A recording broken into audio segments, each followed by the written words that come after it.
آستانہ، چوکھٹ۔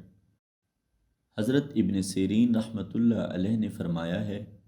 اگر کوئی شخص خواب میں دیکھے کہ اس کے گھر کا آستانہ بلند ہوا ہے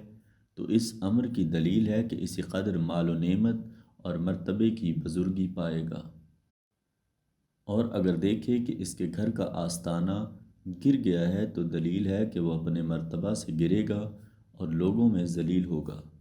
اور اگر دیکھے کہ اس کے گھر کا آستانہ بارش کی طرح صاف پانی گراتا ہے تو دلیل ہے کہ اسی قدر مال اور نعمت پائے گا، اور اگر دیکھے کہ اس کے گھر کے آستانہ سے سانپ اور بچھو گرتے ہیں تو دلیل ہے کہ بادشاہ یا حاکم سے اس کو رنج پہنچے گا۔ حضرت کرمانی رحمۃ اللہ علیہ نے فرمایا ہے کہ اگر کوئی شخص دیکھے کہ گھر کا آستانہ اس پر گرا ہے اور وہ خود اس کے نیچے پھنس گیا ہے تو اس کی ہلاکت کے خوف سے دلیل ہے۔ فرمان حق تعالی ہے، ان پر ان کے اوپر سے چھت گر پڑی۔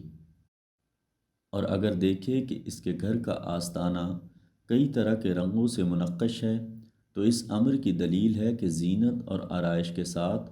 دنیا میں اپنی زندگی بسر کرے گا۔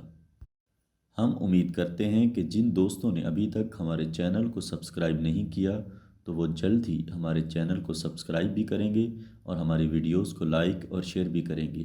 تھینک یو، بہت شکریہ۔